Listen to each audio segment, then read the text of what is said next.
Bem-vindo a todos, né, a mais um GUniCast, né, esse podcast realizado pelos jovens da GUni, Geração Unida, e pelos jovens da Rejudes aqui da Associação Unidos para o Progresso. E esse podcast, né, gente, vocês podem ver, tá com uma proposta nova, de cenário novo, a gente agora tá mais organizado, tem introdução, vocês vão ver aí no vídeo. E hoje a gente vem trazendo uma temática muito importante que vai ser trabalhada no programa Pacto. O programa Pacto, é bom a gente explicar para os jovens que estão assistindo, é uma sigla para participação cívica, transformação e oportunidade. Então, esse programa vai ser trabalhado com jovens no decorrer dos próximos 5 anos, com jovens de 15 a 17, 18 a 24, mães, pais e cuidadores e líderes comunitários. Então, toda essa proposta de empregabilidade, plano de vida, a gente vai trabalhar junto com o Pacto. E hoje, a temática do nosso GUniCast, né, a gente colocou a frase, vai estar aí na descrição, é onde estou, Irene, onde é que nós estamos? para onde quero ir e como irei chegar. E para falar um pouco sobre essa temática tão importante, eu estou aqui com uma convidada muito especial, minha amiga de longa data, Cecília Amorim. Bem-vinda, Cecília, ao nosso Muito podcast. obrigada pelo convite. Então, para me apresentar, Pode se apresentar. meu nome é Cecília Amorim, sou da comunidade do Sítio Espinho, em Limoeiro do Norte, aqui no Ceará, interior. Nasci e me criei aqui e estudei na escola da comunidade, só saí para fazer o ensino médio nas escolas, né, da cidade, do centro da cidade, e saí daqui do município para ir fazer a faculdade, né? Eu sou arquiteta e urbanista, formada em dezembro de 2021 e estou atuando aí no mercado aqui em Limoeiro do Norte e na região do Vale do Jaguaribe também há cerca de 2 anos. Pronto, muito bem. E aí, para começar logo essa questão dessa temática, dar uma profundidade maior a essa temática, a gente está aqui. E para começar, a gente já vai fazendo uma pergunta que a gente acha assim bem profunda, né? Onde Cecília Amorim está hoje, nessa profissão que ela está inserida como arquiteta e urbanista? Onde é que você vê que você está hoje como uma recém-arquiteta, assim? Foi muito recente ainda, né? Exatamente. Onde eu estou hoje, eu me sinto que é começo da carreira. E Sim. com uma visão, né, que aí já adiantando como uma questão de futuro, que tem um caminho muito longo para ser percorrido, né, ainda. Mas Sim. que já estou nesse caminho e me encontro no início porque após a faculdade, a gente sair da faculdade, é que a gente se depara com a realidade de um mercado, Sim. né? É muito comum que em outras profissões, por exemplo, a gente tenha trabalhos, né, já pensados e programados, Sim. mas na arquitetura é muito comum também que a gente veja os recém-formados querendo montar seus próprios escritórios, Sim. né? E na universidade a gente aprende a projetar, a gente sabe projetar casas, residências aí, comércio, enfim, mas a gente não é ensinado a empreender, que é o caso de quem deseja montar o seu próprio negócio, seu próprio escritório. Ninguém fala pra gente que um escritório de arquitetura é um negócio, Sim. na verdade. Então, para quem tem essa visão muito cedo, quem consegue abrir o olhar na universidade para esse ponto, né, e consegue ganhar uns passinhos à frente. Eu, no meu caso, não tinha percebido isso antes. Então, a partir do momento que eu saio da universidade, é que eu me deparo com não consegui, né, um emprego em um escritório já em andamento, um escritório que já estava funcionando, né, ou algum arquiteto com uma carreira já consolidada, por conta que era, assim, final de pandemia, mais ou menos ali, né, final de 2021, as pessoas não estavam contratando, a gente entrava em contato, mandava currículo, a gente vai ver. E nesse vai ver fica muito solto, a gente Sim. se sente, e agora, o que vai acontecer? Então, tem que dar a cara a tapa, e aí é onde eu estou. O que eu me sinto hoje estou no início, sabendo que tem um caminho muito longo para percorrer, e sabendo que eu vou chegar lá onde eu quero chegar, e aí a gente vai conversar mais sobre isso. Exatamente. E aí, justamente, essa sua fala sobre empreendedorismo é muito o que você está passando hoje, que como a Cecília falou, tanto no quesito universidade como ensino médio, não é um assunto que é debatido. Exato. E que é uma oportunidade muito boa, porque a gente, pelo menos aqui em Limoeiro, a gente conhece vários jovens empreendedores que com certeza também passaram por muitas dificuldades para começar seu próprio negócio justamente por conta dessa falta do conhecimento nesse Exatamente. quesito. Então, eu imagino que para você também foi muito difícil esse processo, embora você já esteja em andamento, muito É, bem encaminhada, mas é muito difícil para quem eu não ainda conhece. acho muito difícil, porque tem muita coisa ainda para se, assim, para ser Sim, aprendida, né? E aí a gente vê que na educação básica e até mesmo a de ensino médio, a gente não tem esses conteúdos, vamos dizer assim, que a gente use mais na prática na nossa vida. Né? Muito voltado aí para o estudo do Enem, desses vestibulares que ainda acontecem, focando a entrada na universidade, que é muito positivo. E é indiscutível o poder que a universidade tem na vida de um jovem. Mas é importante olhar para esse outro lado de que a gente precisa ter uma consciência financeira. Isso não somente no profissional, mas sim. no No pessoal. pessoal, Você principalmente. saber que, por mais básico que essa ideia possa parecer, mas você saber que você não pode gastar além do que você recebe é uma coisa muito básica e parece Sim, muito óbvia. Mas tem muita gente que não consegue não tem colocar esse isso na controle. prática. Então, esses conhecimentos de financeiro, de gestão de tempo, gestão de pessoas, porque hoje eu trabalho sozinha, o meu escritório sou eu. Mas daqui a pouco eu vou ter um estagiário, eu quero ter um contador, eu quero, enfim, aumentar essa Sim, equipe, né? Para, obviamente, entregar um trabalho cada vez melhor. Então, a gente vê que é importante esses outros assuntos que a gente acha que a gente aprende com a vida. Mas sim, quando a gente tem, né, uma orientação, a gente tem um caminho a seguir, a gente tem uma direção certa, as dificuldades, de certa forma, elas diminuem. E sim. aí é isso que eu busquei fazer, né? Agora que eu sei projetar, agora que eu sei fazer arquitetura, né, do Sim, meu modo, então agora vamos aprender a ser a arquiteta empreendedora, dona do próprio negócio. sim. É muito, é muito, um caminho muito árduo de certa forma, né? Com toda E certeza. aí, como você já falou um pouco sobre como você está encaminhada, esses projetos que vocês estão fazendo, e para onde a Cecília quer ir nesse momento, nessa trilhagem que ela está fazendo agora, onde Exato. você diria que você está indo? Bom, aonde eu quero ir, primeiramente, né? Eu quero chegar em um ponto, como eu acabei de falar, né? Daqui a pouco eu quero ter um estagiário, eu quero ter uma equipe, enfim. Então, primeiramente, eu acredito que a arquitetura, diferentemente do que a gente, do senso comum, ela é um serviço para todo mundo. Na verdade, a arquitetura está no nosso cotidiano. Tudo é arquitetura, né? Embora a gente não more em uma casa projetada, mas uma residência também é arquitetura. Sim, Então, você tá andando no seu cotidiano, você faz o seu trajeto, isso é um urbanismo. Então, essa minha área, esse curso, que na verdade eu só vim descobrir a amplitude dele dentro da universidade, ele não é uma coisa de luxo, não é uma coisa fútil e não é somente para quem tem dinheiro. A arquitetura e o urbanismo está no nosso dia a dia. sim. Diariamente, em todos os nossos Âmbitos, né? âmbitos, exatamente. Então, nesse sentido, e sabendo e tendo essa ideia muito forte, mais na frente, num futuro talvez não tão distante, eu já quero estar com um escritório um pouco mais estabelecido, Sim, reconhecido e conseguindo entregar uma arquitetura que seja de fato para todas as pessoas. Todas as pessoas em que sentido? No sentido de que as pessoas que conseguem, mesmo que seja com um esforcinho a mais, conseguem compreender o poder que a arquitetura tem no seu dia a dia, na sua saúde, né? E conseguindo fazer com que essa arquitetura chegue em mais pessoas. sim, Não pelo valor que ela, né, ou pelo preço sim. que ela possa vir a ter, mas pelo valor que ela entrega, pelos benefícios que você tem um ambiente projetado para trazer na sua vida. Então, aqui mais na frente, a minha intenção é estar com um escritório estabelecido, reconhecido e que tenha a arquitetura valorizada através do trabalho que a gente entrega, né? Sim. O que a gente vai entregar. É verdade.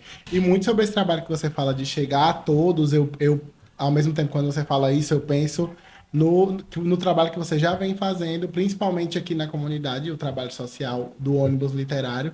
É um Sim, projeto que, mesmo não seja para uma pessoa específica, para um público específico, você está ajudando uma gama de pessoas. Então, assim, Com certeza. de certa forma, é um projeto também que trabalha com a área social, que é uma área que você já falou em alguns momentos que gosta de atuar, que realmente, para quem está começando, não é fácil você montar um projeto assim Não. e dizer assim, ah, eu vou montar um projeto para um âmbito social, assim. Quando está começando, eu imagino que seja muito difícil, porque Exatamente. não é um custo muito alto, né?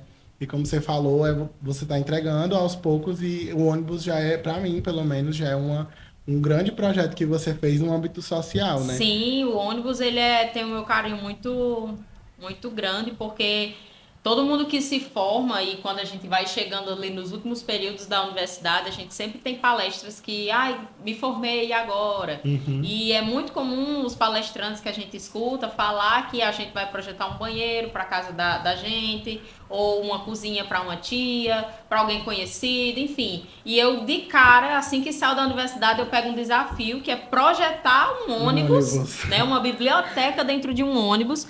E não é um projeto que você possa dizer que é uma coisa super comum de acontecer. Sim. Então, eu tive dificuldade para encontrar referências, eu tive dificuldade muito externas, né? Que é um projeto muito específico.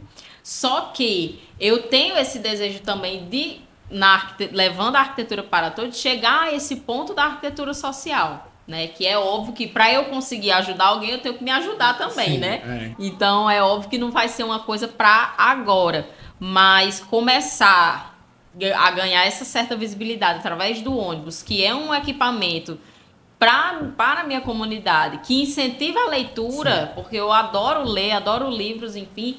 Então foi um presente, assim. É óbvio que eu mais trabalhei do que ganhei, digamos assim, Sim. financeiramente falando, mas o valor que tem por trás dessa ação, né, de ter pensado esse projeto, para mim tem um ganho muito maior, que às vezes a gente não precisa só literalmente pensar no que a gente vai ganhar Sim. financeiramente, né? Então, o ônibus, ele é o meu primeiro projeto fora da universidade, né? E eu já cheguei a falar sobre esse projeto até para uma equipe, um escritório que eu gosto muito, assim, que eu acompanho muitos conteúdos, que é sobre arquitetura sustentável. Eu consegui uma mentoria grátis com eles em um evento online, e aí acabei mencionando a respeito sobre esse projeto na época, né? E aí foi muito legal, assim, muito bem visibilizado e parabenizada a iniciativa. Então eu espero muito ver o ônibus finalizado, enfim, vendo pessoas utilizar ele. Vai ser uma coisa muito feliz para mim. Sim. E assim, ainda pegando esse gancho do ônibus, essa questão da leitura. Gente, como eu já sou amigo de Cecília, eu já sei a história de Cois Salteado, mas assim, eu queria que você falasse também um pouco da história do livro que você tinha desde criança, Ah, das imagens de claro. arquitetura. Eu acho que Sim. essa história é maravilhosa. Essa história é um ícone, eu conto ela pra todo lugar que eu fui. Agora vai ficar gravada, eu não vou precisar mais Vou contar em lugar contar. nenhum, né? Mas enfim, criança, a gente aqui na comunidade, e eu tinha mais ou menos, eu tive 10 anos em 2003? Não, Não, em 2013. por aí, Eu tô com... 2013. Não, meu amigo. Você tá com quantos? Eu tô com 26 agora, quase 27. Foi 2009, então. Pronto, Então, 2009, ótimo. Péssimo na matemática. Gente, a cultura não é matemática. Não é só matemática. Então, 2009, ali, mais ou menos por essa época de 2007, 2008, 2009, por ali. Eu sempre falei antes dessa época que eu queria ser professora. Pela influência da minha família, né? A minha Sim. mãe é professora, as minhas tias são professoras. Então, eu gostava muito de cortar papel, de riscar, de desenhar, enfim. Então, a minha visão era ser professora, ser professora, ser professora. Até que em algum momento, em alguma virada de chave, não sei como nem porquê, eu descobri a tal da arquitetura. Só que eu não sabia naquela época, obviamente, o leque de possibilidades que a arquitetura traz. Eu só imaginei que era construir casas, que era construir casas. E aí uma pessoa me deu um catálogo, um folder, não era folder, era um caderno gigantesco, eu tenho esse caderno até hoje, de um edifício em Fortaleza, que ia ser construído, que estava sendo construído. Você acredita que eu ainda não fui em Fortaleza para conhecer esse edifício? Eu tenho que ir, né? É realização. Pessoal. E esse edifício ia ser construído. Aí era, de fato, o catálogo de vendas, né? Mas foi Que construído mesmo. eu acredito Foi. que foi. É o catálogo de vendas, né? Onde mostrava tanto a planta baixa, as áreas comuns do condomínio, enfim, muita coisa. O inusitado desse projeto, lá que estava no folder, é porque ele tinha um formato de um navio, né? A proa do navio e os apartamentos, eles cresciam em cima desse formato do navio. É tanto que ele foi projetado com um espelho d'água, é tipo uma piscina em volta do próprio navio, e você tem a passarela de entrada. Então eu fiquei fascinada com aquilo ali, disse, meu Deus, eu quero fazer isso aqui. Né? A minha diversão maior era desenhar, ficar olhando a planta baixa dos apartamentos, e eu acho que isso aqui podia ser melhor dessa forma. Eu tenho algumas plantas baixas que eu mesma desenhei totalmente sem escala, totalmente sem critério nenhum, mas como eu imaginava que eu queria uma casa, eu ficava desenhando, ficava pensando melhorias para minha própria casa, né? Aí minha tia também projetou a casa dela mais ou menos nessa época, e aí quando o arquiteto, eu não conheci o arquiteto que projetou a casa dela, mas como ela tinha o projeto pronto, né, impresso para ser construído, a minha diversão era chegar lá e olhar para aquele projeto. Eu já sabia exatamente, até o que não foi feito na casa eu já sabia, de tanto que eu olhava pro projeto. Mas era minha diversão, era olhar aquelas plantas. E aí, esse desejo foi crescendo, e foi uma decisão muito forte. O motivo principal eu não sei, e também não sei dizer o ponto de partida. Mas a época foi essa, né? 10, 11 anos. E aí, a partir do momento que eu vou tendo contato com internet, por exemplo, aí eu vou começando a pesquisar algumas plantas baixas, eu baixava, salvava, deixava tudo. Então, minha vida voltou muito para isso, sempre foi isso, eu nunca pensei em fazer outra coisa. E sempre, assim, meu estudo, meu foco, todas as coisas foram voltadas para ser arquiteto e urbanista. Para mim, hoje em dia, quando alguém pergunta, você faz o quê? Eu sou arquiteto e urbanista. Lá no fundo, aquela criança de 10 anos, ela fica saltitando. Eufórica. É, muito eufórica. Gente, então, essa é a história que ela sempre conta e eu acho incrível. Mas, e aí, agora a pergunta, né? Terceira pergunta que a gente vai fazer é como que Cecília vai chegar nesse lugar que ela quer. E aí eu queria que, junto disso, você falasse um pouco da sua candidatura também. A Cecília está candidata, né, Cecília? Muito chique. Para participar do Conselho de Arquitetura de Arquitetura e Urbanismo. Então, eu queria que ela falasse um pouco, que isso também faz parte de como você vai chegar lá. É uma oportunidade muito boa. Com certeza. Que você já está divulgando há um tempo. Isso. Então, o que foi que eu fiz? Foquei no estudo, né? Primeira coisa, a consciência de que eu precisaria me deslocar para poder alcançar o sonho que eu estava, né, cultivando. Que não é uma Por quê? tarefa fácil, né? Porque aqui a gente sabe que Limoeiro não tem faculdade de arquitetura, não é? A gente, na época de criança, né, de 10 anos, 11 anos, o que a gente via muito era as pessoas terem esse acesso às licenciaturas, né? Que não é por menos, mas não era o meu desejo, não era mais o meu desejo, né? Eu saí dessa ideia de ser professora do primário e ensino médio para ser arquiteta. Então, a universidade que tinha aqui na cidade não me contemplava. E aí, focada muito em Fortaleza, por ser a capital do nosso estado. Sim. Então, eu comecei muito a vislumbrar essa saída de casa. Eu quero quero viajar, quero conhecer, o mundo é grande, não é só esse pedacinho de chão que a gente conhece, né? O mundo não é só isso aqui que minha vista alcança. E aí eu fui vislumbrando muito isso e botei isso como meta, aquele objetivo, né, a ser alcançado. Como que eu ia conseguir isso? Estudando para passar no Enem, de fato, né? E conseguir essa aprovação. Era a minha meta principal em Fortaleza. Então, era uma meta muito mensurável, com tempo para acontecer, inclusive, né? E eu tinha que traçar estratégias muito específicas para conseguir passar nesse Enem, né? E aí teve toda essa questão de que quando a gente sai aqui da escola, da comunidade, que a gente só vai até o 9º ano, né? A gente entra no ensino médio e vai para a cidade. Então, na minha época dessa transição, que foi entre 2011 e 2012, as escolas estaduais do município estavam em greve. Então, aconteceu de eu nem precisar, eu poderia esperar os meses de greve, mas por uma decisão familiar acabaram, né, achando por bem me colocar numa escola particular, porque não ia ter esse problema de greve e tudo mais. E aí eu sofri pra caramba nessa outra realidade, porque, primeiro, pelo próprio preconceito de achar que quem estudava em escola particular é Patricinha, Mauricinha, toda aquela coisa, e eu não ia lidar bem com essa gente. Tudo fachada. Virei amiga de todos. Mas eu sofri, assim, essa disparidade de conteúdo, de carga horária de disciplina. Então, assim, eu comecei a... Não, mas é isso aqui que eu quero, então eu vou ter que fazer alguns sacrifícios. Sim. Tenho que fazer alguns sacrifícios. Então, enquanto na escola, né, no fundamental, a gente tinha aquela aulinha ali de duas disciplinas por dia, lá na escola particular eu tinha 4. Eu tinha 3. Quando chegou no segundo ano foi uma loucura, porque a gente entrava de 1h da tarde e saia de 6h da tarde, né? Sim. Tinha 2 intervalos de 15 minutos. Então, assim, foi uma realidade totalmente diferente. No meu primeiro ano do ensino médio, eu estudei pela manhã. Eu chegava chorando em casa todo dia. Eu quero ir embora daqui, eu não sei isso. Inglês era uma deficiência muito grande. Porque é algo que a gente não vê. Que a gente não vê muito. Então, quando eu cheguei lá, que era uma coisa bem estruturada, que eu vi os colegas já desenvolvendo uma coisa bem legal. Foi a primeira vez que eu tirei notas eu disse, mas eu tenho que me reerguer.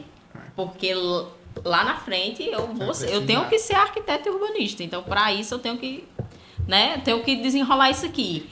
E aí, botei a mãozinha na consciência e disse, mãe, não tô conseguindo. Eu preciso de ajuda. Aí a gente pagou uma pessoa para me ajudar de reforço, né, no primeiro ano. E aí, quando eu consegui pegar o embalo, o ritmo e tudo mais, aí eu consegui ir para frente no segundo e terceiro ano. Então, assim, como eu consegui chegar? Tendo uma noção de que eu não podia parar, de que eu não podia desistir, por mais difícil que fosse. Então, botar a mãozinha na cabeça e saber onde você quer chegar, mirar nesse foco e não importa o que aconteça, você tem que estar sempre nesse caminho. Sim. E eu tô assim até hoje, porque agora eu já cheguei aqui, aí agora o objetivo tá lá na frente, então eu tenho que ir pra lá também. Então é assim. E sobre a sua candidatura ao Sim, conselho? Sobre a candidatura do conselho. É assim, dentro da universidade, o que aconteceu? Eu sempre fui muito engajada. Sim. Tanto na escola, no ensino médio, tinha algumas coisas, eu me metia, né, nas coisas, nem sempre ficava à frente, mas sempre estava envolvida em algo. Sim. Na universidade não foi diferente, né? Eu estudei na UFES, no campus de Pau dos Ferros. A UFES aqui na nossa região ela é muito conhecida, mas em Mossoró, né? E quando eu passei para Pau dos Ferros, muitas críticas, né? As pessoas amam. Ai, porque Mossoró é mais perto, né? Desse jeito. O que eu quero não está em Mossoró. A arquitetura tinha em Mossoró na época, mas tinha na UNP. Meu objetivo não era entrar na UNP. Sim. Era entrar numa universidade federal, né? Gratuita, né? E de qualidade e tudo mais. Saiu o curso para Pau dos Ferros. Porque aquela ideia de ir para Fortaleza e outras capitais não rolou. Né? A gente bota a nota, não passa, a gente fica esperançoso, tenta mais uma vez, não deu certo. É muito concorrida a UFC. E ainda tinha um detalhe, eu não imaginava que o curso de arquitetura era tão concorrido como eu vi que fosse. Eu caí essa ficha para mim no terceiro ano, quando o colégio levou a gente numa feira de profissões, e eu tive que passar, eu não aproveitei a feira, eu passei 1 hora na fila para entrar na palestra de arquitetura. Disse, é com essa galera que eu vou concorrer. Então, assim, bateu mais ainda a noção de que eu preciso me esforçar cada vez mais para poder entrar nisso aqui. Não deu certo. Mas Deus ajeita as coisas e a gente só entende depois. Exatamente. Né? Lá na UFESA, eu fiz parte da primeira turma, da turma número 1, 2015.2.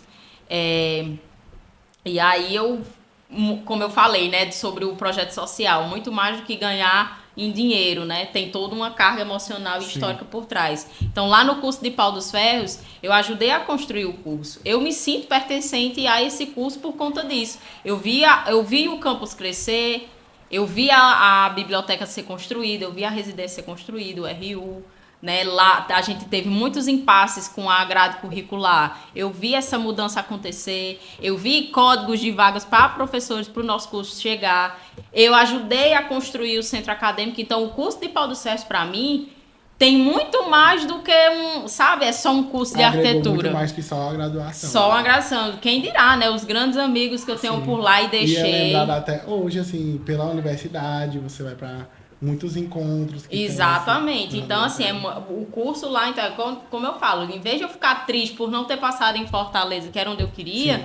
né? Eu comecei a olhar a Pau dos Ferros e a UFESA com outros olhos e tive um crescimento muito grande por lá. Depois a gente só entende depois. Né? Exatamente. E nessa ideia, nesse espírito de engajamento, aí vem o Conselho de Arquitetura e Urbanismo, né? Que ele é como se fosse um CREA da vida, né?